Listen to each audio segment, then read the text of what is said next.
Bago mo itanong sa akin yan, itanong mo muna sa sarili mo kung anong klaseng tao ka. Kahit na hindi bilang anak ko, bilang isang tao na lang. Anong klaseng ugali meron ka para maging sagad sa buto ang pagiging masamang tao mo? Huwag mo nang pagtakpan pa ang babae na yan. Kahit naman anong sabihin ko, hindi mo ako paniniwalaan. Okay, sige. Aalis ako at sasama ako kay Mami. Pero wag na wag ka magmamakaawa sa amin bumalik kami sa'yo. Dahil lang sa nagsisisi kang mas pinili mo ang babae na yan. Isasama ko si Ben. May sarili kaming ina, kaya hindi kami tatanggap na madrasta. Hindi! Ikaw ang lumayas dahil ikaw lang naman ang hindi makatanggap kay Narlene. Hindi ko naman hiniling sa iyong kalimutan mo ang mami mo bilang pagtanggap na si Narlene na ang bago kong asawa. Ikaw ang wag sana magsisi sa mga desisyon na gagawin mo. Wag ka sana magmakaawa sa akin para lang tanggapin kita. Lalo na kapag nalaman mo kung anong tunay na ugali ng mami mo. Mahirap pumasok sa isang relasyon kapag may anak na ang iyong magiging kapareha. Kahit tanggap mo ang kanyang nakaraan, maaaring hadlang pa rin ang hindi pagtanggap ng anak. Lalo na kung umaasa pa rin itong mabubuo ang dati nilang pamilya. Yun ang naranasan ni Narlene. Kahit matagal nang nawasak ang unang pamilya ni Ricky, siya pa rin ang tinuturing na kontrabida. Gusto lang naman niyang magmahal at magsimula muli, pero tila sa mata ng iba, isa siyang hadlang. Ipaglalaban pa ba niya ang pagmamahal na ito kung siya na rin mismo ay sasailalim sa madilim na yugto ng kanyang buhay sa pamamagitan ng itim na mahika? Sigurado ka ba na okay lang sa mga anak mo na dito ako tumira? Alam naman natin na ayaw nila sa akin, di ba? Lalo na yung panganay mo. Hindi naman din ako nagmamadali Pwede pa naman nating bigyan ng oras ang mga bata na maintindihan ang relasyon natin. Hindi ko rin naman nahayaan na mag-isa kang mamuhay. Nakausap ko na sila at alam nila na lilipat ka na rito. Mamaya lang uuwi na ang mga bata. Ipapaliwanag ko sa kanila ulit ang sitwasyon natin. Nag-aalala kasi ako. Baka maging pangit din ang tingin sa'yo ng mga anak mo. Kahit nahiwalay na kayo ng asawa mo, hinihintay pa rin nila na mabuo kayo. Umaasa sila, kaya alam ko na hindi talaga nila ako matatanggap. Isa pa, lilipat lang naman ako ng boarding house May makakasama naman ako doon. 3 kami sa isang bahay. Kahit na, mas lalo lang ako mag-aalala. Saka dagdag pa yan sa gastos mo. Mas maganda kung dito ka na sa bahay. Magiging mag-asawa na rin naman tayo. Ang dami lang kasing tumatakbo sa utak ko. Ayoko ng gulo sa bahay niyo. Lalo na ayoko malayo sa iyo ang loob ng mga bata. Magtiwala ka lang sa mga plano ko, ha? Huwag ka na mag-isip ng kung ano-ano pa. Buo naman ang tiwala ni Narlene sa kanyang kasintahan, pero hindi niya pa rin maiwasan na makaramdam ng pangamba. Dahil alam naman niya na ang pagpasok sa ganoong relasyon ay komplikado. 2 taon nang hiwalay si Ricky sa kanyang asawa dahil sa nagkaroon ng kalaguyo si Trina. Mag-iisang taon na rin ang relasyon nilang dalawa ni Ricky at 2 beses na siyang nakita ng 2 anak ng kasintahan. Sa bunsong anak, na bata pa naman, kahit paano nakakasundo ni Narlene. Ang hindi niya makuha ang loob ay ang panganay na anak ng nobyo. Hindi kasi nagkakalayo ang edad nilang 2. Kaya ang katwiran ng dalaga, hindi niya kailanman rerespetuhin ang babaeng hadlang sa pagbabalikan ng mga magulang nila. Kahit na hindi naman siya ang dahilan kaya naghiwalay ang mga yon, siya pa rin ang nakikitang kontrabida. Nang sumapit ang hapon, naghanda ng merienda si Narlene para sa pagdating ng mga anak ni Ricky. Ang unang umuwi ay ang bunso. 10 taong gulang pa lamang ito. Mabait at malambing. Malayo sa ugali ng kanyang ate. Gusto mo ba ng juice? May tinimpla na ako kanina. Ay kaso baka hindi pa malamig. Teka, titingnan ko. Habang naglalakad papunta sa kusina si Narlene, biglang dumating si Phoebe. Anong ginagawa ng kabit sa bahay namin? Teka, bakit may mga gamit dyan? Ano yung mga basura na yan? Mga gamit ko yan. Dito na ako titira. Oo nga pala, may merienda dyan. Kain ka na. Andoon sa sala si Bane. Gusto mo ba na kuhanan na kita? Ano? Bakit dito ka titira? Nasaan ba si Daddy? Hindi ako papayag. Ayokong tumira sa bahay na tong kabit niya. Mas lalo niyo lang bababuyin tong bahay na pinaghirapan ng mga magulang ko eh. Iisang babae lang pwede rito at yon ay ang mami ko. Hindi kahit sino, lalong hindi ikaw. Hindi ako kabit ng daddy mo. Matagal na silang hiwalay bago pa naging kami. At hindi sila magkakabalikan ng dahil lang sa'yo. Masyado ka kasing papansin eh. Ano, ang laking pera na ba ang nakukuha mo sa daddy ko? Alam mo, Narlene, bata ka pa. Ilang taon ka na ba ulit? 28, no? Tapos 12 years tanda ni Daddy. Kahit na sinong makakita ng relasyon ninyo, alam na agad ang habol mo. Gold digger ka. Kaya utang na loob, maraming mas mayaman pa sa Daddy ko. Iwan mo na siya para magkaroon kami ng buong pamilya. Hindi ako papayag na magkaroon ng madrasa na gaya mo. Hindi ko pineperahan ng daddy nyo. Mahal ko si Ricky. Pwede ba? Huwag ka na magpanggap dito. Mahal mo ang pera ng daddy ko. Siguro naibibigay niya lahat ng luho mo kaya hirap na hirap kang bitiwan siya, no? Okay lang sa'yo maging kabit. Okay lang sa'yo makasira ng pamilya kasi ang mahalaga may pera ka. Anong klaseng babae ka, ha? Hindi ko alam sa ang basurahan ka na pulot ni daddy eh. Ang layo mo kay mami. May gintong pag-aari na si daddy. Pumili pa siya ng putik. Basta, ayaw kita nasa bahay. Lumayas ka dito! Pinipigilan na lamang ni Narlene ang damdamin niya. Dahil kahit naman anong paliwanag niya, hindi naman din siya pakikinggan ni Phoebe. Mahal na mahal ng dalaga ang kanyang ina, kaya para sa kanya ay walang ibang babaeng makakapantay roon. Pero hindi pa rin titigil si Narlene hanggang sa matanggap na siya ng mga anak ng nobyo. Gusto niyang maging maayos silang lahat. Kung tutuusin ay pwede naman niyang paalisin si Phoebe, lalo na at may sarili naman na itong trabaho at may biniling kondo si Ricky para tirhan niya.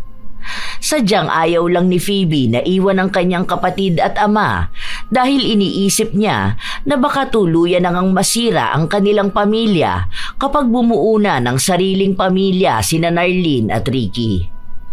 Hindi sinabi ni Narlene sa nobyo ang naging pag-uusap nila ni Phoebe dahil baka magalit lang ito sa anak at maging dagdag pa yon ng sama ng loob ni Phoebe. Kinaumagahan, maagang nagising si Narlene para mag-asikaso sa bahay. Nagluto siya ng almusal at babaunin ng mga bata at ni Ricky. Kasabay nun ay ang maaga ring paggising ni Phoebe. Ngayon, aagawan mo na ako ng responsibilidad? Gusto mo ipamukha kay Dad na hindi na ako kailangan dito? Ha? Ano bang sinasabi mo, Phoebe? Wala naman ako masamang intensyon sa ginagawa ko. Gusto ko lang na ipaghanda kayo ng pagkain. Ako ang gumagawa niyan dito sa bahay eh. Pwede ba? Huwag ka nga umasta dyan na tunay naming nanay. Hindi ka namin kailangan dito. Phoebe, bigyan mo ako ng chance. Alam ko naman na hindi madaling tanggapin ang nangyari sa mga magulang mo. Pero ako na ang bagong kinakasama ng daddy mo ngayon. Hindi naman ako masamang tao. Kung hindi ka masamang tao, pues lumayas ka sa bahay. Hiwalayan mo si daddy. Kapag wala ka na, magkakabalikan sila ni mami. Pero mukhang hindi mo naman na yun gagawin eh. Dahil kinakarir mo na ang pagiging asawa ni dad. Ang lakas talaga ng loob ng mga kabit, ano? Hindi ako kabit. Yan naman ang palagi ninyong sinasabi, di ba? Wala namang kabit na inamin nga kabit sila. Kasal ang mga magulang ko kaya anong tawag sa'yo? Hindi ka naman pwedeng asawa dahil ibang iniharap sa simbahan. So, saan ka lulugar ha? Ayoko makipagtalo sa'yo. Gusto ko maging tahimik ang bahay na ito. Ipinangako ko rin kay Ricky na mamahalin ko ang mga anak niya na parang tunay ko ring anak. Sus, alam na talagang linyahan, ano? Hindi ako magtataka kung bakit kuhang-kuha mo si Dad. Ang amo rin kasi ng mukha mo eh. Madaling paniwalaan ang mga kasinungalingan mo. Basta, ito ang tatandaan mo. Huwag ko lang na malalaman na sinasaktan o minamaltrato mo ang kapatid ko. Dahil ako ang makakalaban mo. Tabi nga dyan, magluluto ako. Hindi na, ako na dyan. Ginagawa ko na rin naman eh. Tinatapos ko lang pakuluan ng karne. Ako na nga, di ba? Ang kulit mo naman. Doon ka na! Masyado kang pabida sa daddy ko. Para kunwari isa kang huwarang ina. Nag-agawan ang dalawa sa kaserolang nakasalang sa kalan. Nang sandaling hawiin ni Narlene si Phoebe, hindi niya rin sinasadya na masagi ang kaserola, kaya nahulog ito at ang tubig na kumukulo ay natapon sa paa ni Phoebe. Nagsisigaw sa sakit ang dalaga na siyang dahilan para magising ang kanyang kapatid at ama.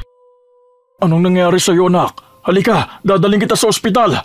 Tinapon sa akin ng babaeng yan ng tubig dahil naiinis siya sa akin. Dad, natatakot na ako. Paano kung gawin niya rin to kay Bane? Ha? Wala akong ginagawa. Hindi ko sinasadyang matabig ang kaserola. Hindi ko naman sasadya inasaktan kayo. Sinungaling ka talaga! Dad, ano? Ha? Sa kanya ka pa rin ba maniniwala? Nalaplos na ang paa ko. Ang sakit po.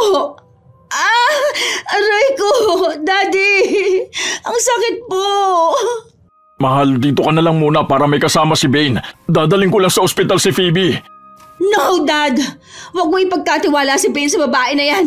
Baka kung ano pang gawin niya sa kapatid ko Kung ako nga nagawa niya saktan paano pa ang batang walang kalaban-laban? Kawawang kapatid ko. Hindi nakinig si Ricky. Binuhat niya ang kanyang anak para dalhin sa ospital. Habang nasa biyahe sila, walang ibang bukang bibig si Phoebe kundi ang palayasin na si Narlene dahil masamang tao ito. At hayaan na lang na bumalik ang kanilang ina dahil wala pa ring tatalo sa pagmamahal at pag-aaruga ng tunay na ina. Pero walang kibo si Ricky dahil alam niya na ilang beses na rin kinakausap ng dati niyang asawa si Phoebe para magpatulong na makabalik ito sa bahay. Pero wala na siyang plano pang ibalik ang pagsasama nilang ilang beses na rin namang nasira. Pagkarating nila sa ospital, agad na ginamot si Phoebe. Ang sabi ng doktor, baka mga 2 weeks ka muna magpapahinga. Mag-resign ka na lang sa trabaho mo. Hindi pwede. Ang ganda na ng trabaho na nakuha ko Buwisit kasing babaeng yon. Kung hindi naman dahil sa kanya, hindi ako magkakaganito. Nasira niya pa kutis ko. Wala talagang magandang dulot ang babae na yun sa pamilya natin. Ilang beses ko bang sasabihin sa'yo na huwag mong gaganyanin si Narlene? Galangin mo naman siya. Kung hindi mo pa matanggap na siya na magiging bago kong asawa, sana naman bigyan mo siya ng respeto. Respeto? Tingin niyo po ba dapat nirerespeto ang kabit? Ikaw lang po nagpapakabulag sa babae na yun Ang pera mo lang ang habol niya sa'yo. Kahit nga sina Lola, ayaw sa babae na yun. Kahit na kanino mo siya ipagtanggol, alam na ng lahat ang tunay niyang pagkatao. Isa siyang kabit, mapanira ng pamilya at gold digger. Hindi mo pa kilala si Narlene kaya wag mo siyang uhusgahan ng ganyan. Kaya ako nga siya pinatira sa bahay dahil gusto kong mas matanggap niyo siya. Hindi na kami magkakabalikan ng mami niyo. Hindi ko na siya mahal at hindi na magiging masaya ang pamilya natin kapag bumalik siya. Hindi po ako naniniwala. Alam kong mahal ninyo pa si Mami, pero nalalasa na ang utak ninyo ng babae na yon. Una pa lang, duda na ako sa kanya. Walang 28 years old na gusto maging stepdaughter ang 22 years old. Pera niyo ang mahal niya, hindi ikaw. Hindi ang pamilya natin. Patutunayan ko sa inyo na maling pinili niyo siya. Ngayon pa nga lang Ito na ang ginawa niya sa akin. Paano pa ako nagtagal pa rito sa bahay yan? Mas madali niya kami masasaktan. Hinayaan na lamang ni Ricky ang anak na magsalita. Naiintindihan naman ni Ricky ang galit na pinanggagalingan ng kanyang anak. Simula pa nung bata ito, malapit na talaga sa ina. Kaya siya ang pinaka naapektuhan noong naghiwalay sila ng asawa. Hindi rin sinabi ni Ricky ang panloloko ni Trina sa kanya dahil kahit nagalit siya rito, ayaw niyang pumangit ang imahe nito sa kanilang mga anak. Pero naniniwala rin siya na darating ang araw na matatanggap ni Phoebe ang relasyon nila ni Narlene. Umalis na nga sa trabaho ang dalaga dahil hindi niya kayang lumakad ng maayos. Madalas lang siyang nasa bahay kasama si Narlene na siyang nag-aalaga sa kanya. Phoebe, heto na ang pagkain mo. Tapos mamaya tawagin mo ko kapag tapos ka na maligo. Para maayos ko yung paa mo, malagyan ko ng gamot. Ilalapag ko na lang dito sa mesa mo ang pagkain mo, ha? Akin na rito. Ilalapit ko na lang ba dyan ang lamesa mo? Tanga ka ba? Di ba sabi ko akin na rito ang pagkain ko? Ano ba yan? Ang bagal mo naman. Sigurado ka bang malinis to? Baka mamaya may lasang to, ha? Para mawala na ako sa landas mo at nang wala na ring pipigil sa mga plano mo. Hindi ako ganong klaseng tao. Pwe! Ano ba itong pagkain na to? Bakit ang alat? Gusto mo talaga ako magkasakit, ano? Ang pangit ng lasa. Ayoko nito. Bakit mo naman tinapon?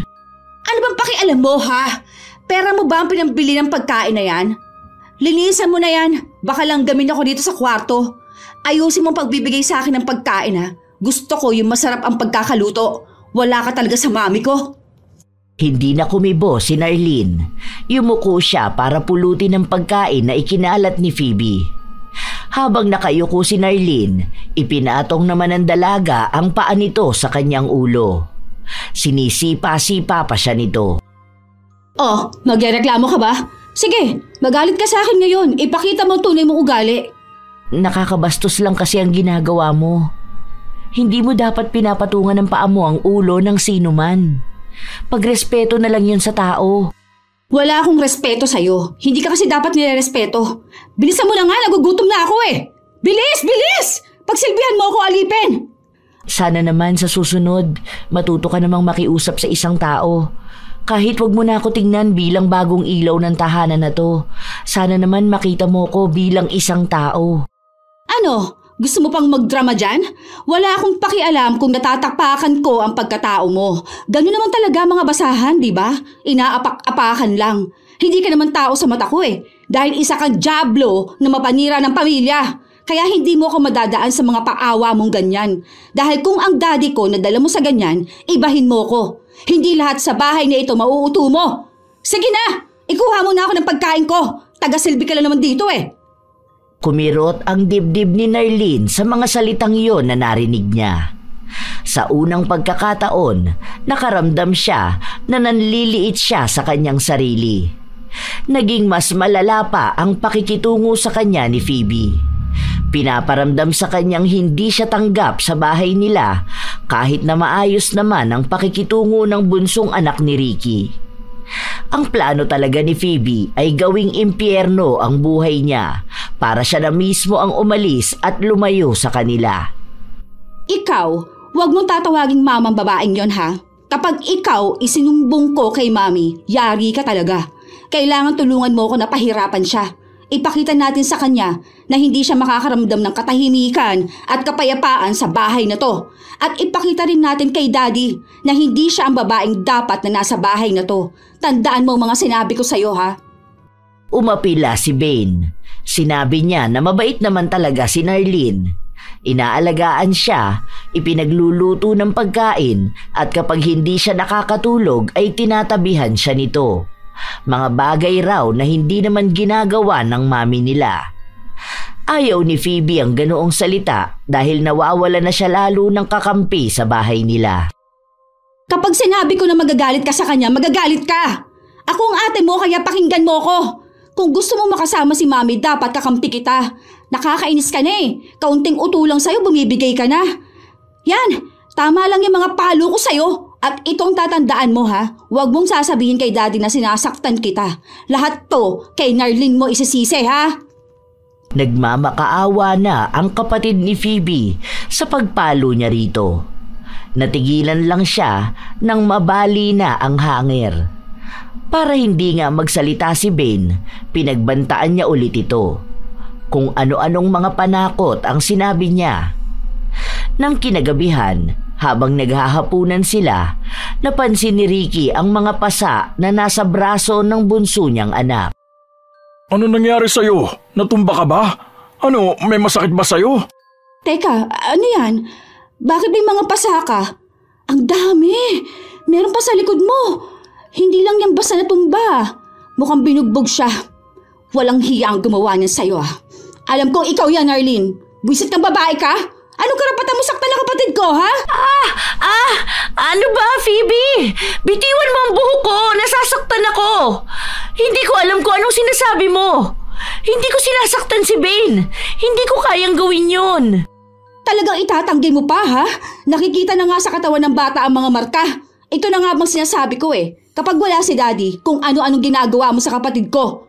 Matapos mo akong lapnusin, ngayon naman binugbog mo ang kapatid ko. Sa susunod niyan, papatay mo na talaga kami. Ano ba, Phoebe? Bitiwan mo nga si Narlin. Mag-usap tayo na maayos. Hindi! Hindi magiging maayos ang usapan natin dahil kitang-kita na nga ang ebidensya na sinaktan niya si Bane. Ano, Dad? Yang babae pa rin ba na yan ang mas mahalaga sa'yo, ha? Kaya nga natin pag-uusapan para malaman natin ang totoo. Wala akong ginagawang masama. Hindi ko sinaktan si Bane. Kahit natanungin niyo pa ang bata. Wala rin naman akong dahilan para manakit eh. Sinungaling ka! Wala kang ibang ginawa kundi ang magpaawa dyan. Iiyakan mo lang si Daddy. Tapos kakampi mo na ulit siya. Tumigil na muna kayong dalawa. Phoebe, manahimik ka na muna. Kahit naramdam ang tensyon sa paligid, tumahimik sina Phoebe at Narlin. Tila ba nagpapakalma muna si Ricky bago niya tinanong ang anak kung anong nangyari sa kanya. Hindi kumikibo si Bane pero halata ang takot sa mga mata niyang nakatingin sa kanyang ate. Ilang sandali pa ay naiyak na siya kaya hindi na ulit nagtanong si Ricky. Nakita niyo na? May trauma ng kapatid ko. Siguro hindi lang yan ang ginawa mo sa kanya. Ay, kawawa naman ang kapatid ko. Halika na. Ihahatid na ka na sa kwarto mo. Hindi na papayag si ate na masasaktan ka ng sino man, ha? Kapag sinaktan ka ulit ng babae na yan, isumbong mo sa akin, igaganti kita. Hindi na naghintay pa si Phoebe na magsalita si Narlin at ipaglaban ang kanyang sarili. Umalis na sila papunta sa kwarto. Samantala, naiwan naman sa kusina sina Ricky at Narlin upang pag-usapan ang mga nangyari. Wala talaga akong ginawa. Kilala mo ko.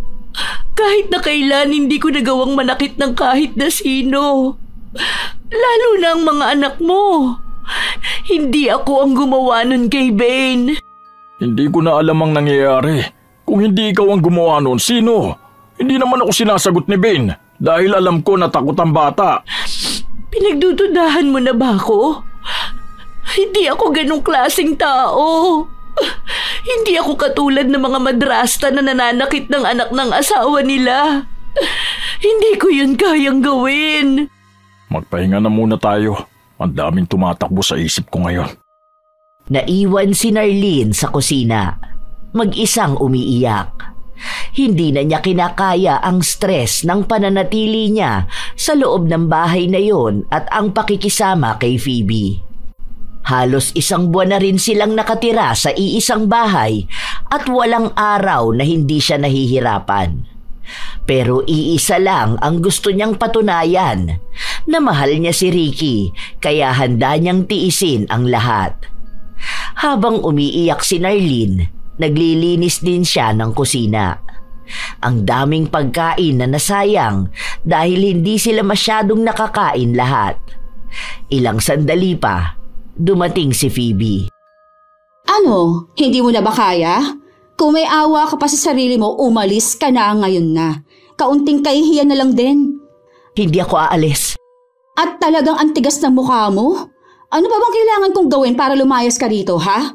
Gusto mo ba na si Dad ba mismo kumaladkad sa'yo palabas ng bahay? Mas nakakahiya ang ganon. Alam nating dalawa na hindi ako ang gumawa nun kay Bane. Kahit natanungin natin siya, hindi niya ako ituturo dahil alam ng bata kung paano ko siya pakitunguhan ng maayos. Wow! So, ako ang gumawa nun, ha? Ano ako? Nababalo na para ganunin ang kapatid ko? Mag-isip ka rin naman, Narlin. Gusto mo pang magsinungaling ang bata para lang maitago yung kamalian na ginawa mo? Lalabas din naman ng totoo. Isa lang ang alam ko, Phoebe. Kahit na anong mangyari, hindi ako aalis sa bahay na ito. Mahal ko ang daddy mo at patutunayan ko sa inyo na karapat dapat ako para sa kanya. Matigas ka talaga, no? Sige, maglaro ka ng tanga-tangahan, Narlin. Pero isa lang din ang gusto kong tandaan mo. Kahit na kailan, hindi kita tatanggapin. Babalik sa dati ang pamilya namin at mawawala ka rin sa landas namin. Pahihirapan kita hanggang sa ikaw na mismo ang kusang umalis at lumayo. Ilang araw pa ang lumipas, walang nagbago sa buhay ni Narlene. Naging mas impyerno palalo ang bahay dahil sa mga ginagawa ni Phoebe. Kahit na magaling na si Phoebe, hindi pa rin siya naghahanap ng trabaho dahil gusto niyang bigyan ng panahon ang pagpapahirap niya kay Narlene. Ano ba naman tong paglalaba mo sa damit ko? Pati ba naman to hindi mo kaya, ha? Huwag mo na maibato sa mukha ko. Ano bang problema? Maayos naman yan ah. Ha, maayos pa lang sa'yo ang ganyan, ha? Tingnan mo, may mga mancha na hindi ko alam kung saan galing. Alam mo bang bigay sa akin ni Mami ang damit na yan, ha? Tapos dudumihan mo lang, wala kang pakinabang sa bahay. Uulitin ko na lang, Labhan. Ano pa bang ipapaulit mo? Isusunod ko na to pagkatapos kong laban ng mga damit ni Bane. Lahat yan! Ayusin mo! Gusto ko mas mabango. Huwag kang gagamit ng washing machine, ha? Kukusutin mo lahat yan. Ha? Hindi naman yan marumi lahat. Mabango rin naman itong mga nilaban ko. Isa pa, hindi ko pwedeng gamitin ang washing machine. Masyadong marami yan, hindi ko yan kayang labhan lahat. Nagre-reklamo ka ba? Ang tamad mo naman. Anong gusto mo? Buhay prinsesa ka sa bahay ng daddy ko? Wow! Anong gusto mo ang bag dito, ha? Ano, bubuka ka lang sa harap ni daddy? Tapos okay na lahat? Magtrabaho ka dito, huwag kang pabigat! Marami akong ginawa sa bahay. Hindi ko na kailangan isa-isahin lahat sa'yo. Dahil nakikita mo naman eh. Aba, natural kailangan mo yung gawin. Hindi ba gusto mo maging mother figure? Maging nanay-nanayan dito? And then, ayan, maging katulong ka. Mas bagay kasi yan sa'yo kaysa maging mami namin. Bilisan mo na dyan. Pagtapos na ipagtimpla mo ako ng juice, ha? Hindi sinunod ni Narlene si Phoebe.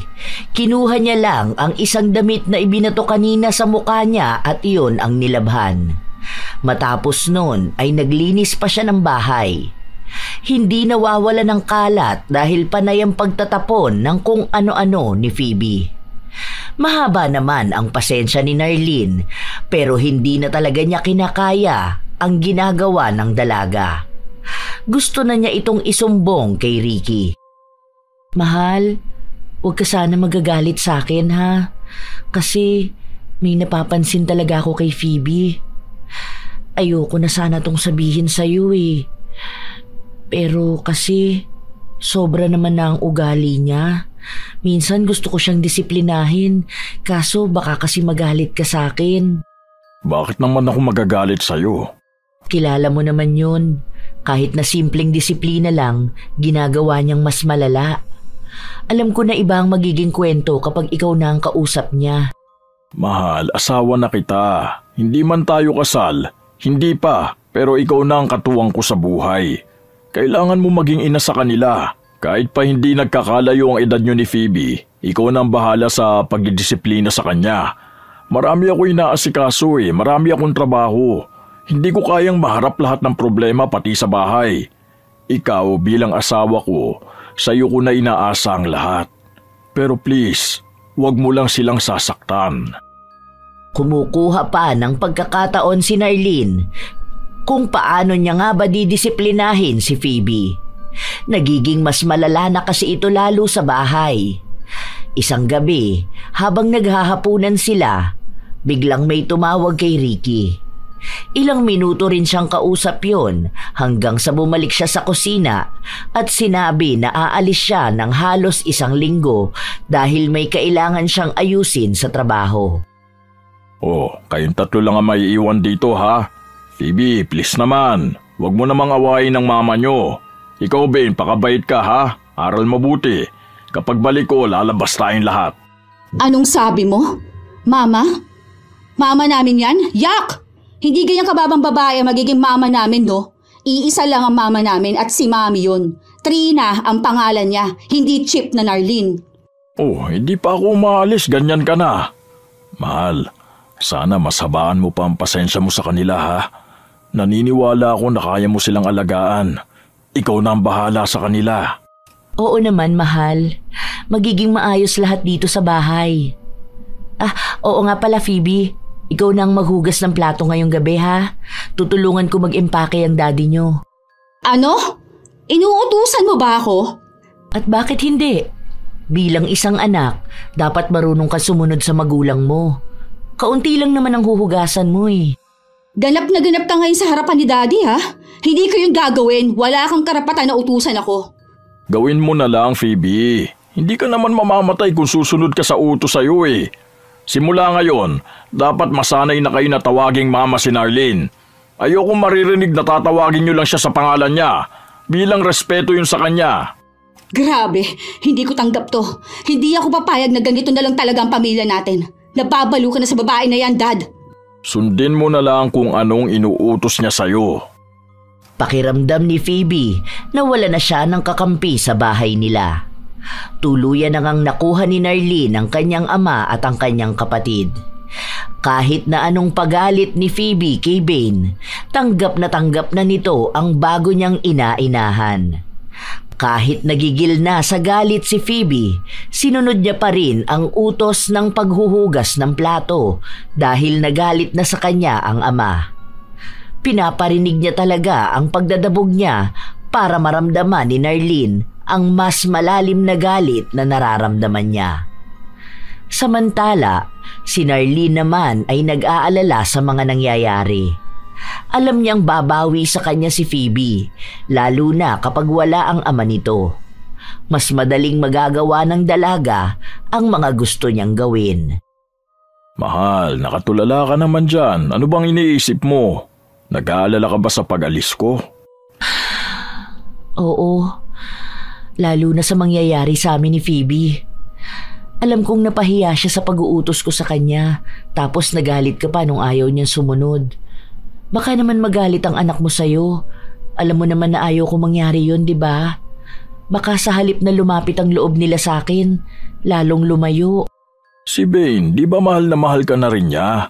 Si Phoebe kasi matanda na, kaya iniisip niya na dapat mas mataas o mas angat ang desisyon niya. Tama lang din naman na ipinakita mo sa kanya kung sino ka na ba sa pamilyang ito. Yun na nga ang kinakatakot ko eh. Baka mas lalo niya akong makita na kalaban. Naririnig ko pa naman minsan na nag-uusap sila ng mami niya. Nagsusumbong siya ng mga ginagawa ko rito sa bahay. Wala naman ang magagawa ang mami nila eh. Dahil nagdesisyon naman na akong tuluyang makipaghiwalay. Hindi natin maaalis sa kanya na kausapin ng mami niya. Pero balang araw, malalaman niya rin kung bakit ikaw ang pinili ko. Makikita niya rin ang halaga mo. At maiintindihan niya rin kung bakit hindi na kami pwede pang magkabalikan ng mami niya. Sorry mahal kailangan mo pang pagdaanan to. Pagkaalis pa lang ni Ricky, lumabas na ang mas malalang ugali ni Phoebe. Kahit nautusan siya ni Narlene, hindi niya ito sinusunod.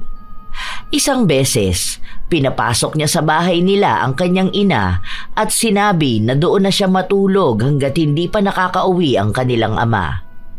Dahil sa ginawa niyang yun, kinausap siya ni Narlene. Nakakabastos lang kasi ang ginawa mo. Alam mo nga ako na ang bagong asawa ng daddy mo, di ba? Wala namang problema sa akin na magpunta siya rito at dalawin kayo ng kapatid mo. Dahil totoo naman ang sinabi mo na siya ang tunay niyong ina. Pero yung dito mo siya patutulugin at gusto mo pa na sa kwarto namin ng daddy mo, parang sobra naman na yun. Tapos ginagawa niyo pa akong katulong dito sa bahay. Excuse me, kwarto nila Daddy. Kanila yon bago ka dumating. Sa kwarto na yon kami nabuo ni Bane. Kaya huwag kang mag-inarte, okay? Hindi ka tunay na asawa ni Daddy. Isa ka lang magpilit na maging madrasta. Pero sorry ka, dahil nandito pa si Mami. Kaya habang buhay ka pa rin magiging kabit. Lumipat ka ng higaan. Marami naman dyan pwede mong pwestuhan, no? Gusto mo sa bahay ng aso. Tutal, doon ka naman nababagay. Kahit na anong gawin mo, ako na ang asawa ng daddy mo. May karapatan na rin ako magdesisyon kung sino ang patutuloyin ko sa bahay na ito. Hanggang gabi lang ang mami niyo rito, pero hindi siya pwedeng matulog sa kahit saang kwarto rito. Ayokong istorbohin ng daddy mo, pero alam nating kapag sinabi ko to sa kanya, kahit gaano kahalaga ang trabaho niya, iiwan niya yon. Sana naman maintindihan mo ang mga nangyayari. Hindi kasi Bane na 10 taong gulang. May sarili kang isip. Kaya intindihin mo kung anong sinasabi ko sa'yo. Matapang ka na talaga, no? Dahil alam mong lahat ng sasabihin mo paniniwalaan ni Daddy? Ginaganito mo na lang ang mami ko. Ikaw ang walang respeto. Saka mo sabihin sa akin yan kapag alam mo kung ano ba ang respeto. Ayoko maging masamang madrasta kaya pilit kitang iniintindi. Pero sana gamitin mo rin ang utak mo para himayin kung ano na ba ang bagong buhay ng daddy mo.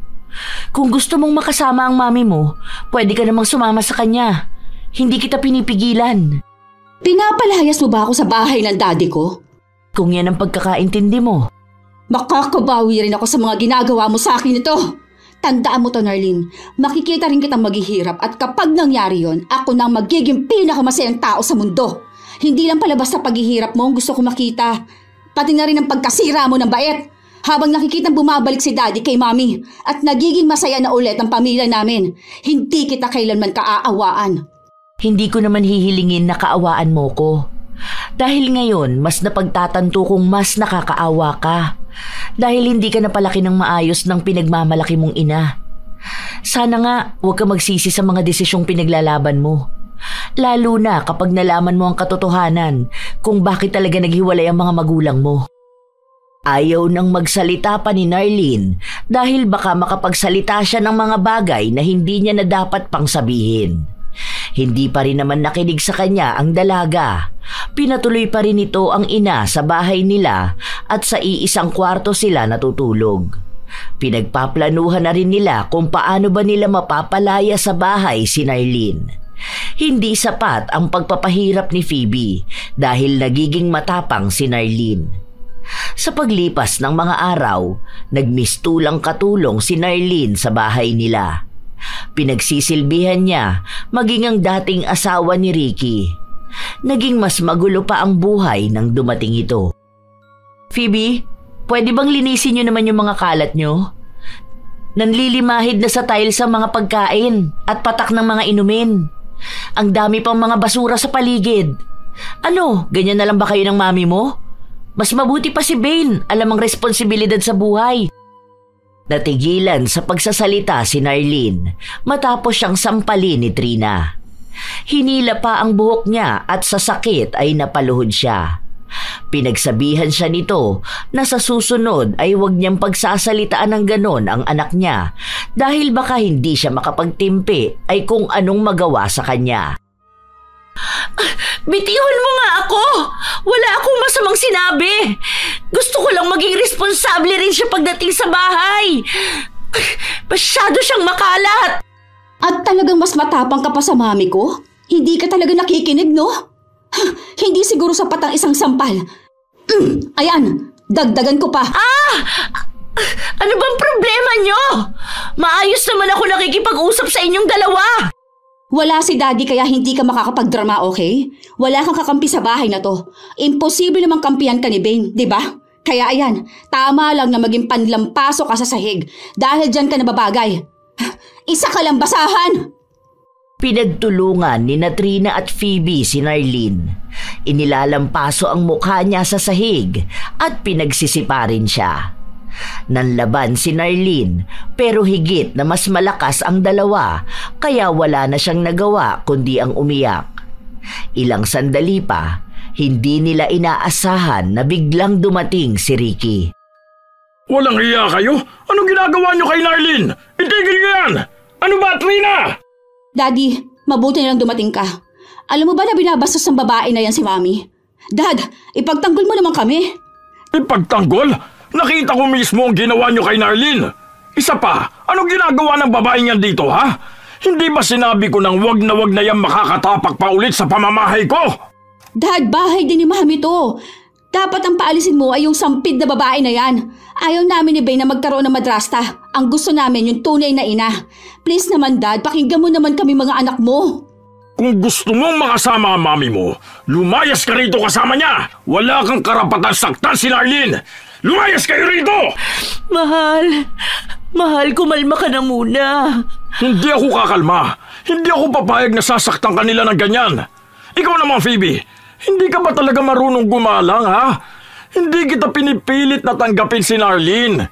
Pero sana naman matuto ka ring respetuhin ang desisyon ko. Dahil kung hindi mo kayang gawin yon, maluwag ang pinto. Sumama ka dyan sa mami mo at nang malaman mo kung anong pagkatao meron yan.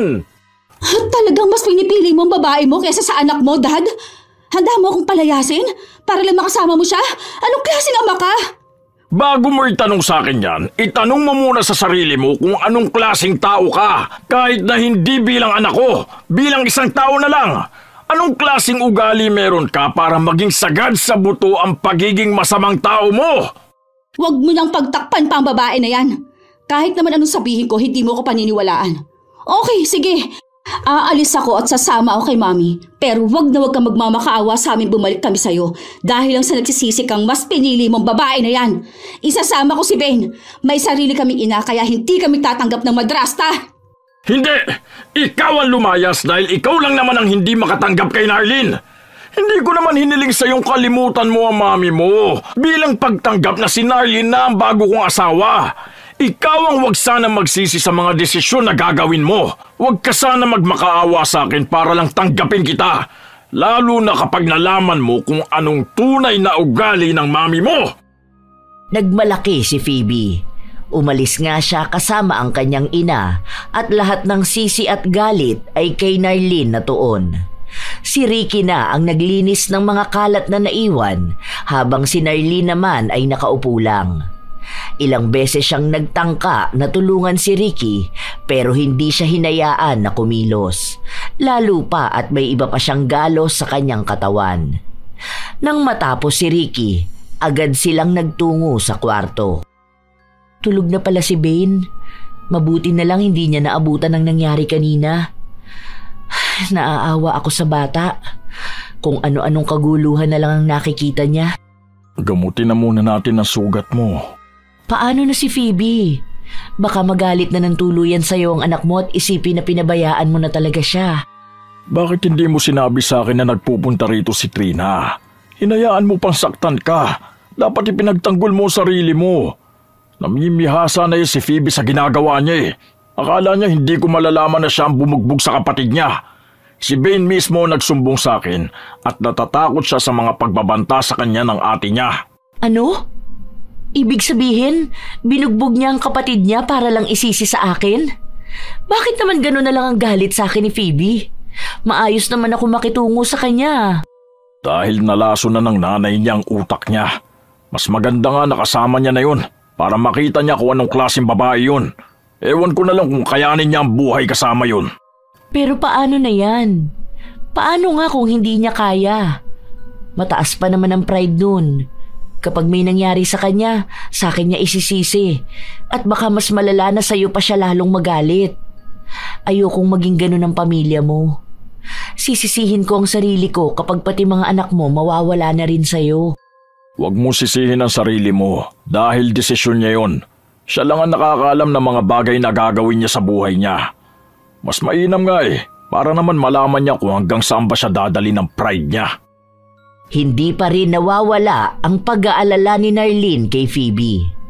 Minsan, gusto niya itong tawagan at siya na lang ang magpapakumbaba para bumalik na ito sa bahay pero pinipigilan siya ni Ricky. Sinasabi sa kanya na hayaan niyang si Phoebe mismo ang makakita ng pagkakamali niya para magkaroon ito ng respeto sa kanya. Dahil kung siya lang palagi ang magpapakumbaba, masasanay lang ito na kapag nagkamali siya, ibang tao ang dapat nahihingi ng tawad. Makalipas ang 1 linggo, nakaramdam ng kakaiba si Narlin. Bigla-bigla na lang may kung ano-anong bagay na pumapasok sa utak niya. Tila ba nagiging tuliro siya? Sa kalaliman ng gabi, bigla na lang nagising si Ricky at nagtaka sa nakita niya. Mahal, ayos ka lang ba? Anong ginagawa mo dyan? Bakit ka nakatayo sa tapat ng bintana? May sinisilip ka ba dyan? May tao ba? Alam ko nandyan lang sila. Nagtatago sa dilim. Pero nagkalat silang lahat. Ha? Nagkalat? Nagkalat saan? Ano? Sino bang nandyan? Wala naman tao ah. Ano bang sinasabi mo dyan? Matulog ka na lang kaya. Baka puyat ka na eh. Andyan na sila. Ang dami nila. Tinatawag nila tayo. Walang tao, okay? Tulog na tayo. Tara na. Pinilit ni Ricky ang asawa na matulog na, kahit na paulit-ulit lang naman ang mga sinasabi niya. Kinaumagahan, maagang nagising si Ricky. Pagtingin niya sa tabi niya ay wala si Narlene. Nagkaroon siya ng pag-aalala na baka kung saan ito nagpunta. Pero paglabas niya, nakita niya itong inaayusan si Bane dahil papasok na sa paaralan. Good morning! Ang aga mo naman yatang nagising. Di ba wala kang pasok? Okay ka na ba? Ha? Bakit? Hindi ba ako okay? Wala naman akong lagnat. Wala ring masakit sa akin. Hindi, kasi kagabi nagsasalita ka eh. Nakatingin ka pa nga sa bintana. Sure ka ba? Baka panaginip mo lang yun. Wala naman akong maalala. Ayan, sabi ko naman kasi sa'yo magpahinga ka rin. Sunod-sunod ang trabaho mo, tapos anong oras ka na natutulog? Sure ka ba? Baka nga. Ewan ko. Sandali lang, tatapusin ko lang tong buhok ni Bane, tapos titimplahan na kita ng kape mo. Maging si Ricky ay naguguluhan na sa mga nangyayari. Alam niyang hindi yun panaginip. Hindi lang isang beses nangyari yun. Halos gabi-gabing ganoon si Narlene. May pagkakataon pang nakikita siya ni Ricky sa sala, nakatulala habang nagsasalita na para bang may kinakausap. Minsan naman sa kusina, naghahain ng pagkain kahit na wala namang tao sa kusina. Hindi lang si Ricky ang nakakapansin nun, kundi maging si Bane. Kaya sinasabi niya sa kanyang ama na baka nasisiraan na ng bait si Narlene. Pero kapag kinakausap naman ni Ricky ang asawa, wala naman daw itong matandaan. Nag-aalala na si Ricky pero hindi naman niya madirekta si Narlene dahil baka sumama ang loob nito at magalit dahil napagkakamalan siyang baliw. Sa paglipas ng mga buwan, biglang bumalik si Phoebe at sinabi niya na kukuha lang siya ng mga damit niya. Pero ang totoo, nais niyang magmasid sa nangyayari kay Narlene. Malakas ang ulan, bukas ka na umalis. Akala ko hahayaan mo na akong maulanan eh. Okay, sige. Gusto na nilang kumain. Magluluto ako. Sino? Kakakain lang natin ha. Ang dami nila ngayon.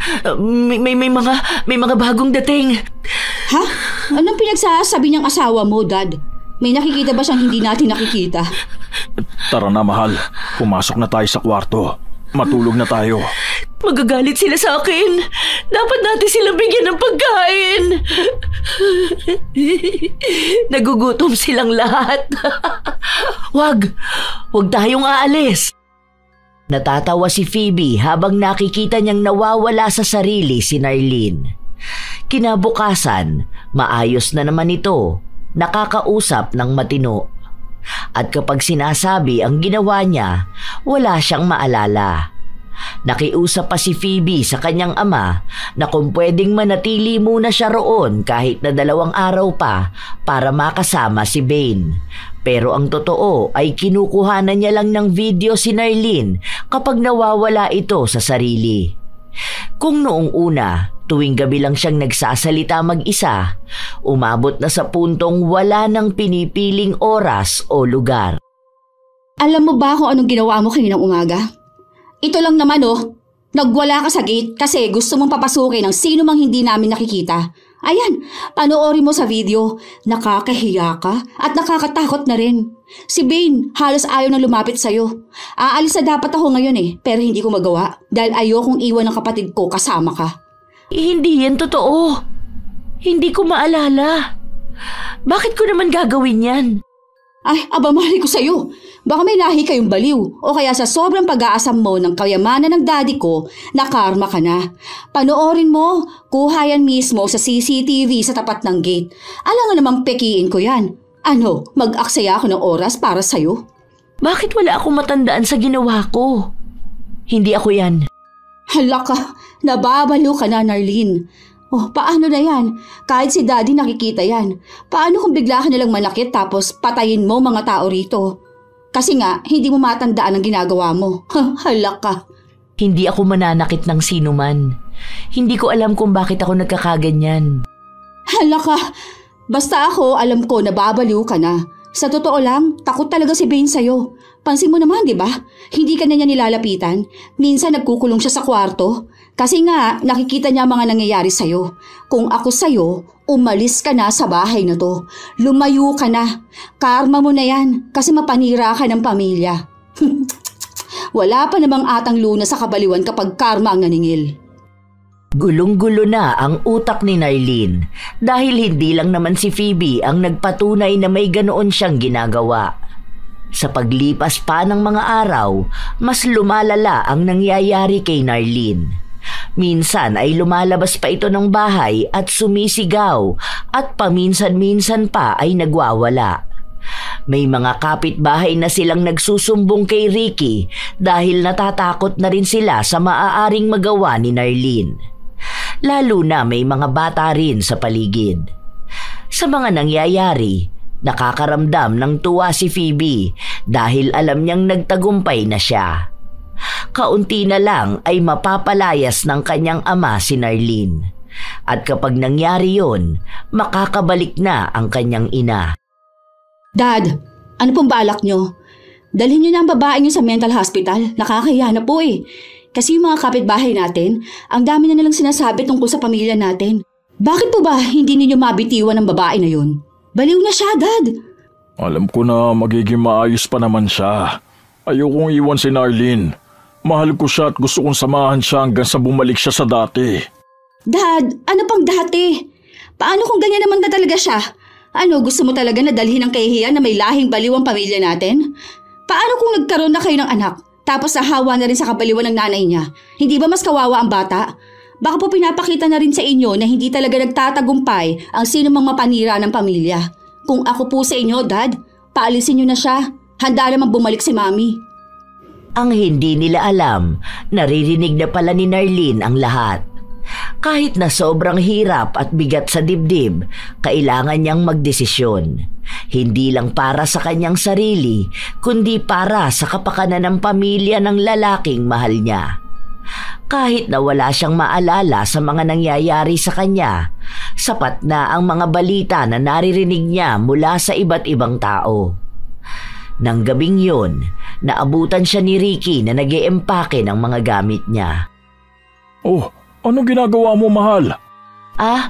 Kinukuha ko lang yung mga iba kong importanteng gamit. Hindi ko kasi madadala yan lahat eh. Pero sa susunod babalikan ko na lang o kaya ipadala mo na lang sa bahay namin. Bakit?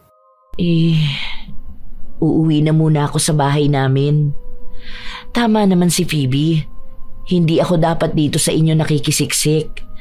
Ayokong bigyan ng kahihiyan ng pamilya nyo dahil lang sa mga bagay na ginagawa kong hindi ko rin naman maalala. Hindi naman kita pinapaalis. Di ba sasamahan natin ang isa't isa kahit na anong mangyari? Mahal na mahal kita. Mahal na mahal din kita. Hindi naman matitigil yun eh. Hindi din naman mawawala ang pagmamahal ko para sa pamilya mo. Pero hindi pwedeng ganito ako palagi.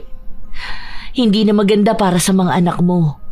Sila ang magsasakripisyo sa maaaring kahihiyan na bitbit ko dahil dito sa kabaliwan ko. Please, huwag kang umalis. Tutulungan kitang gumaling.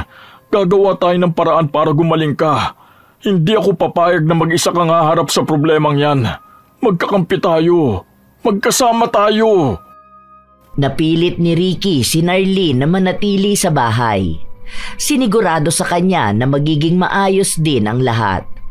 Kahit na kailan, hindi siya ikinahiya nito at hindi natatakot sa nangyayari sa kanya. Voluntaryo na rin si Narlene na nagsabing gusto niyang magpasuri kung sadya nga bang may diferensya na siya sa pag-iisip. Nang mabalitaan ni Phoebe na hindi pa rin aalis ang madrasta, nakaramdam siya ng inis.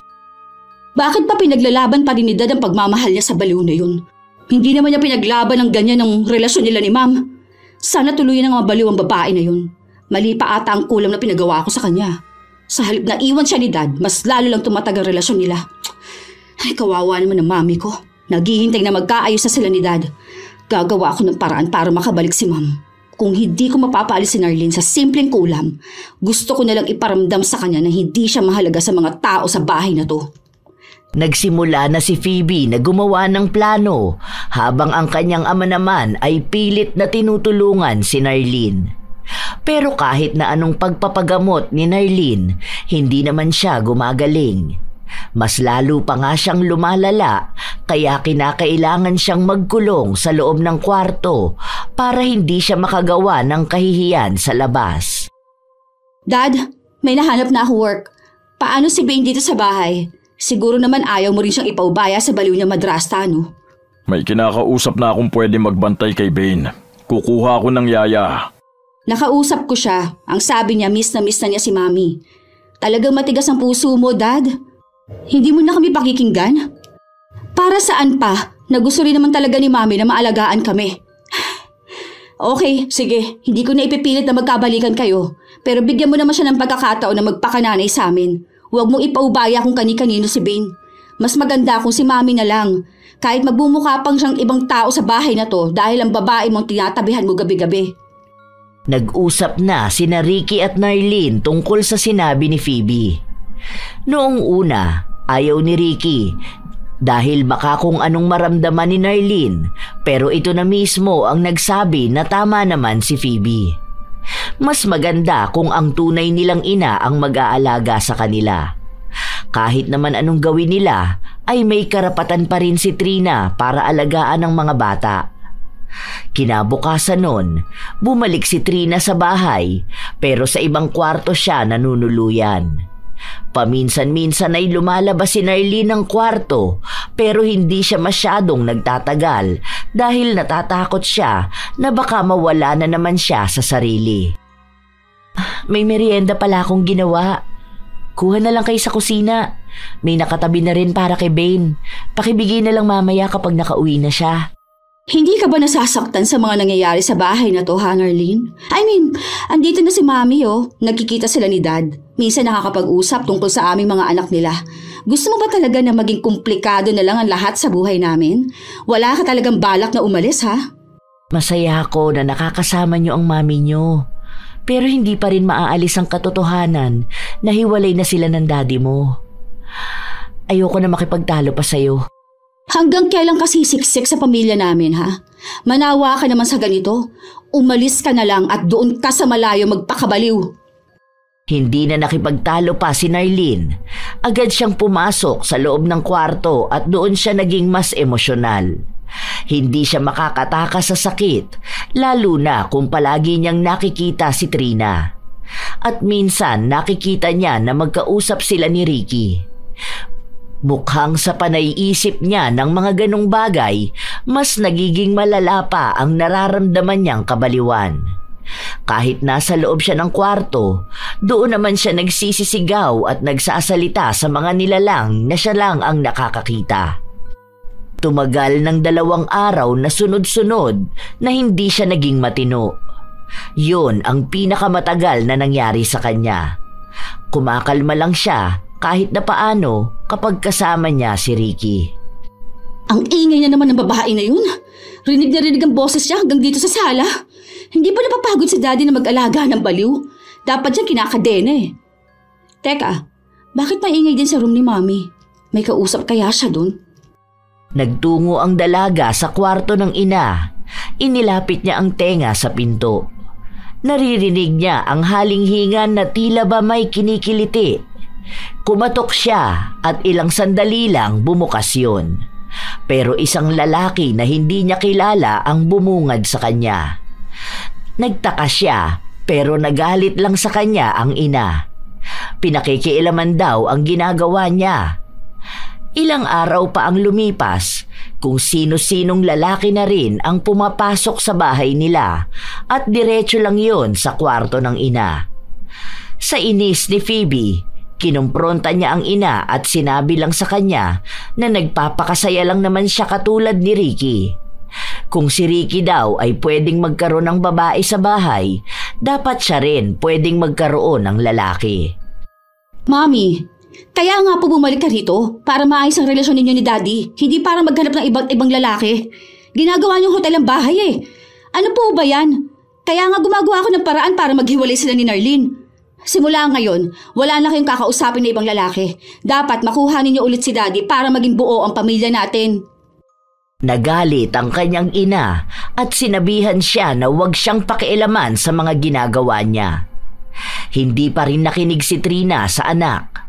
Hindi na rin alam ni Phoebe ang dapat na gawin dahil kapag nalaman ng ama na nagpapapasok ng ibang tao sa bahay nila, magagalit ito sa kanila, lalo na sa ina. Magiging dahilan pa yon para lalong hindi sila magkabalikan. Kay Narlene na isinisisi ni Phoebe ang lahat ng gulo at problema sa bahay nila. Dahil daw simula nang magpunta ito sa kanila, nagdala lang siya ng kamalasan. Habang tumatagal na nakakasama ni Phoebe ang ina, doon niya nakikita kung gaano ba ito kagulo. Hindi ito nag-aasikaso sa bahay at kahit na si Bane ay hindi na rin inaasikaso. Hindi katulad sa ginagawa noon ni Narlene. Nagigising ng maaga para paghandaan sila ng pagkain. Kapag may sakit siya, inaalagaan siya kahit na palagi niya itong pinapahirapan. Ayaw niyang ikumpara ang ina sa madrasta pero lumalabas na mas higit nga si Narlene sa pagiging isang ina. Pero ayaw tanggapin ni Phoebe ang katotohanan na yun. Isang hapon, umuwi ang dalaga galing sa trabaho niya nang marinig niyang may kaguluhang nangyayari sa loob ng kwarto ni Bane. Agad siyang napatakbo roon. Naabutan niya si Narlene at Trina na nagtatalo sa loob ng kwarto habang si Bane naman ay umiiyak. Ano bang ginagawa mo rito, baliw ka? Ano, sinaktan mo ba ang kapatid ko? Tapos balak mo rin saktan ng mami ko? Wala akong ginagawang masama. Niligtas ko lang si Bane dahil muntik na siyang gahasain ng lalaking kasama ng mami mo. Mabuti na lang narinig ko ang bata. Baka kung ano pa nangyari sa kanya. Mukha namang walang pakialam ang mami niyo dahil mas nagalit pa siya kay Bane sa halip na sa lalaki. Pinapairal mo na naman ang kabaliwan mo. Ano, gagawa ka na naman ng kasinungalingan para lang mapalaya si mami? Kasi natatakot ka na pwede na ulit sila magkabalikan ni Daddy? Alam ko naman na ganyan ka mag-isip eh. Dahil hindi na nga gumagana yung dispalenghado mong utak. Hindi ako nagkakamali sa nakita ko. Iniligtas ko lang si Bane. Umapila si Trina at sinabi na sinasaktan ni Narlene ang bata kaya siya nagpunta sa kwarto nito. Hindi totoo na nagpapasok siya ng ibang lalaki dahil ayaw na niyang gawin yun kasi nakapag-usap na sila ni Ricky na aayusin ang pamilya nila. Hindi lang yon matanggap ni Narlene kaya nagwawala siya sa bahay at nais na saktan si Bane bilang ganti. Dahil mas kapani-paniwala ang sinabi ni Trina, siya ang pinaniwalaan ni Phoebe. Nakita mo na? Nakukuha mo pa talaga magsinungaling. Baliw kang babae ka. Baliw! Nagsasabi ako ng totoo! Hindi ako baliw! Baliw ka! Kaya dapat doon ka sa mental hospital dahil doon nababagay ang gaya mo. Hindi. Hindi yan totoo. Ah! Nandiyan na naman yung mga boses na bumubulong sa utak ko. Hindi ako baliw. Hindi ako nababaliw. Hindi. Hindi ako nababaliw. Hidahampas ni Narlene ang ulo niya. Kasabay naman noon ay ang 3 malakas na sampal na inabot niya kay Phoebe. Galit na galit ito sa kanya at kasama rin si Trina na sinaktan siya. Matapos noon, kinaladkad nila si Phoebe papunta sa kulungan ng aso at doon siya ikinulong. Ayan, diyan ka na babagay. Kainin mo mga natira-tirang pagkain dito sa bahay. Total baliw ka naman at mapanira ng pamilya, kaya diyan ka. Mas masahol ka pa sa hayop. Kahit magwala at magsisigaw ka dyan, wala namang makakarinig. Hintayin mo na lang si Daddy umuwi bukas para siya maglabas sa'yo sa kulungan na yan. Nagtawanan sina Phoebe at Trina habang nakikita nila si Narlene sa loob ng kulungan ng aso. Nang tumawag si Ricky sa bahay nila para alamin ang kalagayan ni Narlene, nagsabi lang si Phoebe na natutulog na ito. Payapa na ang gabi ng dalaga dahil nagawa na rin niya ang matagal niyang nais gawin sa madrasta at naniniwala siya sa ina na magkakabalikan na nga sila ni Ricky. Habang mahimbing ang tulog ni Phoebe, napansin niyang may mga kamay na gumagapang sa binti niya. Nakapatay ang ilaw kaya hindi niya makita kung sino yon, pero ramdam niyang ibang tao. Kaya napasigaw siya. Tinatawag niya ang kanyang ina pero hindi siya pinupuntahan nito. Ilang sandali pa, nakatayo siya at nabuksan ang ilaw. Isang pamilyar na muka. Nakita niya na yon dahil minsan nang isinama ng ina sa bahay nila. Walang hiya ka? Anong ginagawa mo rito? Manyakis! Tulong! Tulong! Mami, tulungan niyo ako! Kahit na anong sigaw ni Phoebe, walang tumutulong sa kanya, lalo pa at hindi siya makawala sa lalaki. Hinarangan nito ang pinto. Ilang sandali pa ay hinila siya nito at sinuntok sa sikmura. Dahil sa sakit, agad siyang nanghina at hindi na magawa pang makasigaw. Nang ihiga siya sa kama, biglang bumukas ang pinto at si Narlene ang bumungad sa kanya. Agad itong naghanap ng matigas na bagay at pinaghahampas ang ulo ng lalaki. Nawalan ito ng malay at bumulagta sa sahig. Ayos ka lang ba? Sandali, tatawag ako ng pulis. Doon na muna tayo sa kwarto namin. Hindi makapagsalita si Phoebe. Nahihirapan din siyang kumilos, kaya inakay siya ni Narlene. Nadadapa-dapa pa sila dahil may mga sugat din sa paa si Narlene, dulot ng pagpupumilit niyang sirain ang kulungan ng aso. Sumabit ang paa niya sa mga nakausling bakal. Pagpasok nila sa kwarto, naroon si Bane, nakaupo lang sa isang sulok at umiiyak. Tumahan lang ito nang makita si Narlene. Ilang sandali lang din, umuwi si Ricky kasama ang mga pulis na dumakip sa lalaking nagtangka ng masama kay Phoebe. Kasama ring dinakip si Trina at isa pang lalaki na kasama nito sa kwarto. Kumusta kayo? Ano nangyari? Bakit ang dami mong galo sa katawan? Dadali na muna kita sa ospital para magamot yan. Hindi na muna. Ayos lang ako. Natatakot ako na baka magwala ako doon at dalhin na ako sa mental hospital. Sorry, hindi ako naniwala sa sinabi mo. Sorry sa ginawa ko sa'yo. Sorry. Hindi na natigil pa si Phoebe sa pag-iyak dahil sa pagsisisi niya sa nagawa niya. Kung hindi dahil kay Narlene, maaaring napagsamantalahan na siya ng lalaking mismong ang ina niya ang nagpapasok sa bahay. Pareha silang magkapatid nagkaroon ng trauma, kaya mas lalong pinaghigpitan ni Ricky ang seguridad ng bahay nila. Hindi pa rin nakakalabas sa kulungan ng ina ni Phoebe at ang mga kamag-anak nila panay ang tawag sa kanya para tulungan ang ina. Pero hindi pa kayang harapin ng dalaga ang ina dahil baka kung ano na namang sabihin sa kanya nito para malaso ng utak niya. Hindi pa rin gumagaling si Narlene. Palagi pa rin siyang sumisigaw at nagwawala kapag may mga boses na bumubulong sa utak niya. Nakokonsensya na rin si Phoebe sa nangyayari kay Narlene na siya naman ang may kagagawan. Humingi siya ng tulong sa mga kaibigan niya na humanap ng taong makakapagpagaling kay Narlene. Pero wala silang kakilalang albularyo. Natatakot din naman siyang lumabas kaya wala na siyang nagawa kundi ang aminin sa ama ang ginawa niya. Sorry, Dad.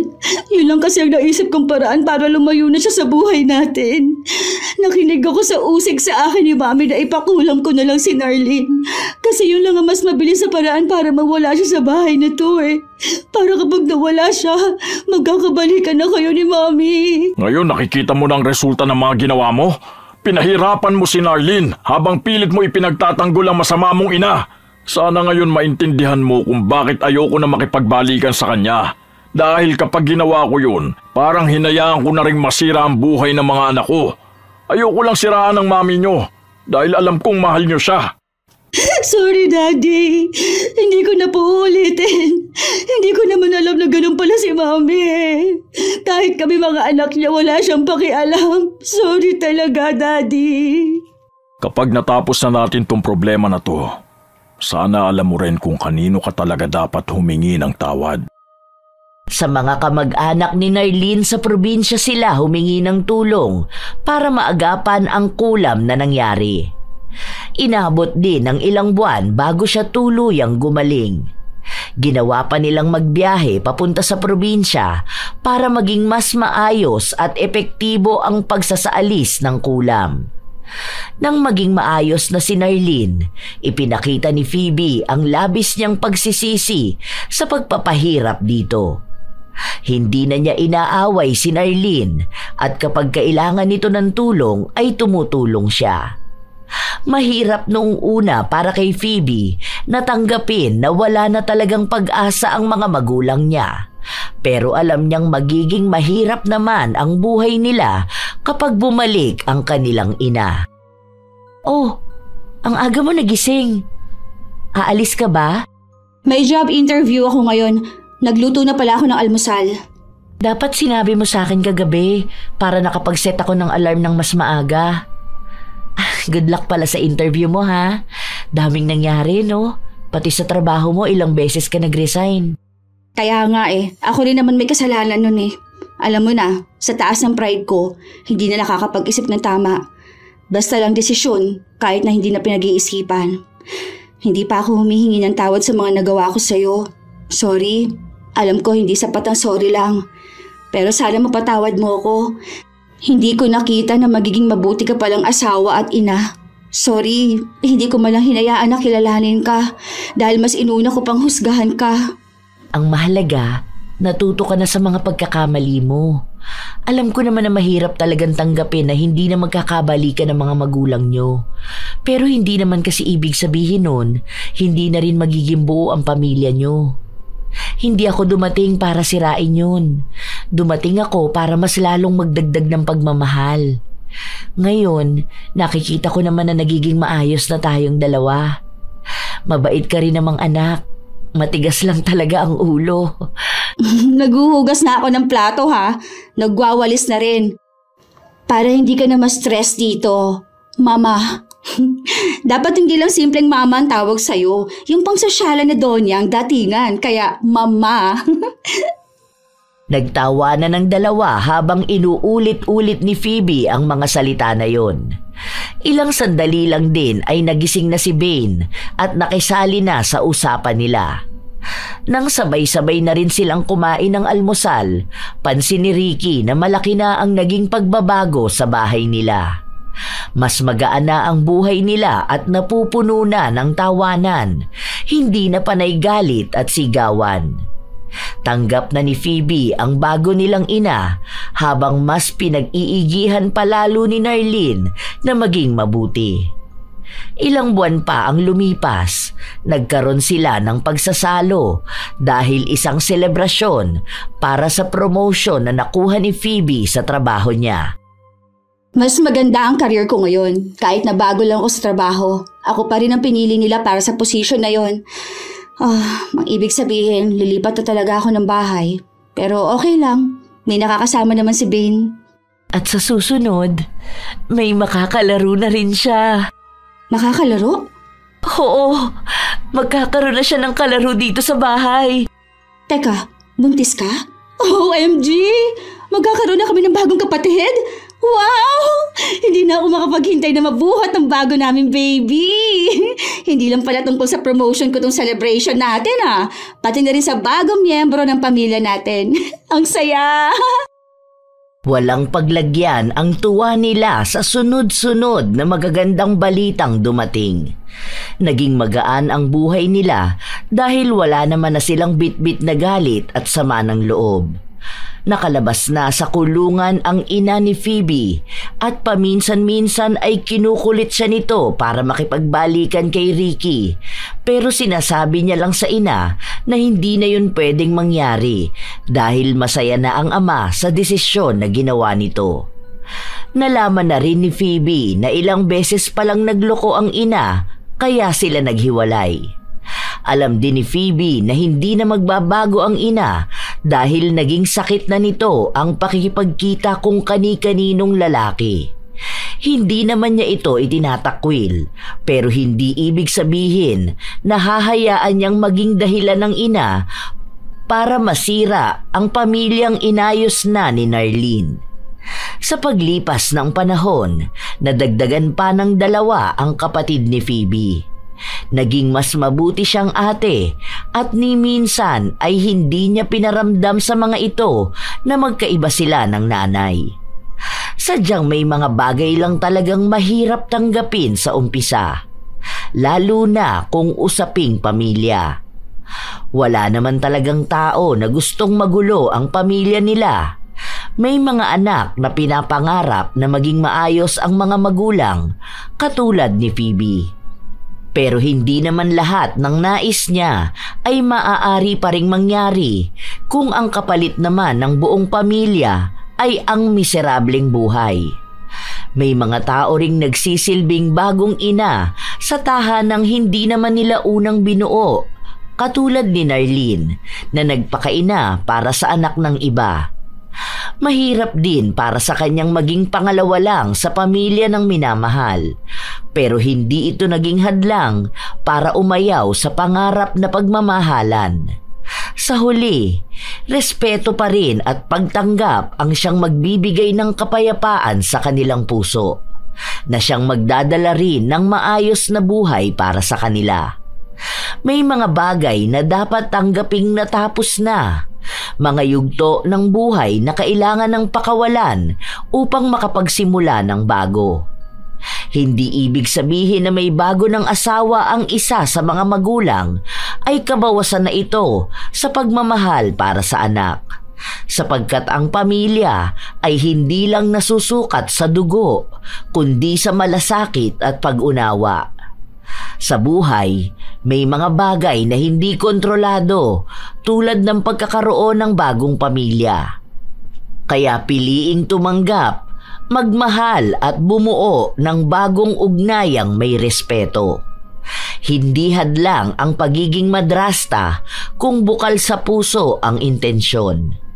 At sa panig ng anak, napakagaan sa dibdib kung pipiliing buksan ang puso at matutong kilalanin ang pagmamahal, saan man ito nagmula. Shout out sa ilan sa mga masusugid at solid na tagapakinig ng mga istorya ni Lola Telang. Sydney Crosswind, Jomer Suarez, Janisa Toledo, Supladang Pasaway, Marieta Yoto, Carla, Mary Jane Rico, Ami Yong, Ilocana Vlog ng Qatar, Ellen Torres, Arabella, Razel Kimpo at Mau Punzal, Angelina Ignacio, Kevin Mapagmahal ng Taytay, Milrose Demate, Lita Alipio, Catherine Alipio, Angelo Alipio at Amor Alipio, Alma Naong, Sherna Dokot, AJ Chua ng Zambales, Hana Maylin Sesgundo at sa mga kapatid niyang si Nicole at Bombay ng San Vicente Bato, Jennifer Makasinag, Chloe Abalos, Myla Regina Gallevo. Shout out sa inyo Gerald Estacio Dakpano, Raquel Cantiveros at sa lahat ng mga taga Mindanao. Team Gaminil Francisco, Larcy Molina, Chris Gel Mamado, Flor de Lisa Galang, June Soriano, Rosalina Bugayong, Aslam Liza, Cherry May Libiran, Sherlyn Joseco, Febe Ranyada, Emma Dumato, Aljen Alahid at sa DOI sa Daan Bantayan, Maria Cristina ng Kuwait, Josefina Fuelias, Richelle Adapon, Lance MBB, Analiza Puwaso, Will Maleses, Roslyn Mangilin, Karen Salut at happy birthday sa kanyang ate na si Marlene Makino sa August 9.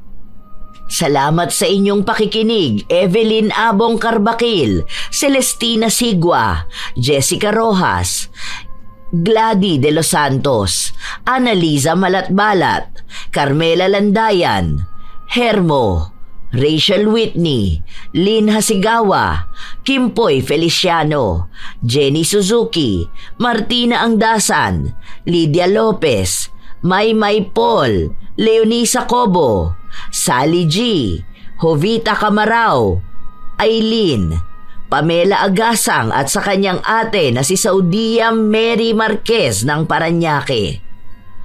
Kumusta kayo, Catalea Soto, Carol Macalindong, Lynette Reparado, Matt Sarol, Marie the Lightworker, Robert Crimen, Florence Hervasio, Larnie Azurin, Maybel, Amadita Benzon, Sheren Solero Masagka, Aileen Misa, Bel Hipolito, Chef M, Asodisen Serila, Ami Viray, Elizabeth Dunca, Genevieve Suco, Maria Imperial, Jayco, Crisia De Leon, Azenar Noriv at sa Azenar Goodies.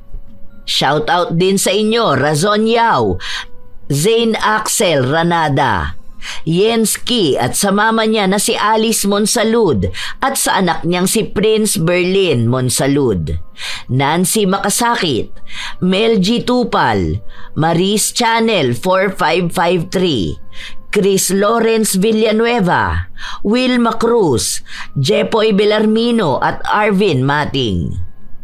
Maraming salamat sa inyong suporta, Pureza Tagiwalo, Michelle Esperon, Glefe Plenel, Aida Paz, Noemi Kiambao at sa kanyang asawa na si Angelica Degano Talania, Widelin Moring, Filipina Palsario, Roy Lacandalo, Girly Satur at sa lahat ng taga-siling department ng Cosmo Malvar, Batangas. Advanced happy birthday daw kay Renante Cañete sa August 12 at kay Jaina Frias sa August 13. May Villar, Jasper Agustin at kay Mark Cyrus Limbo. Hazel Fiesta, Christian Gonhoran at shout out daw kay Ken Ken. Maria Therese Alimios, Maria Benitez, Nena Diones, Kathleya May Bedeo at kay Bebe Marie Dekit, Roda Bieri, Queen Orduna, Migs Contante, Mean Francisco at sa asawa niyang si Joey Cruz Valdez at sa pamangkin niyang si Luke Andrew Valdez. Carolina Silorio, Abby Ruiz, Elizabeth Hardenil, Susan Soria, Eden Likiran, Alma Naong, Esteli Reyes ng Marikina City, Anha Rose Ayeras, Carol Macalindong at sa kanyang mga kasamahan na sina Joanna Hoxon, Cecil Pasno, Jeffrey Macalindong, Carol Macalindong at Kayselin Pasno from Cambodia Al-Ud Company, Jela Verde, Eliza Felias, Mariam Duca, Robbie De La Cruz at sa mga igting sewers, Jennifer Makasinag, Patricia Anbalugo, Tutsi Galulan, Robert Gaviola, Hiramini, Manilin Roldan Sereno, JC Boy Gadiano, Wilfredo Bautista, Joey Ignacio, MJCS DG, Luna Luna, Rosalie Benitez, NRS Suda, Lani Capile, Gracia Balitaan, Nelbert Morales at sa Morales family at Ramos family. Ito ang inyong Lola Telang at maraming salamat sa pakikinig mga apo.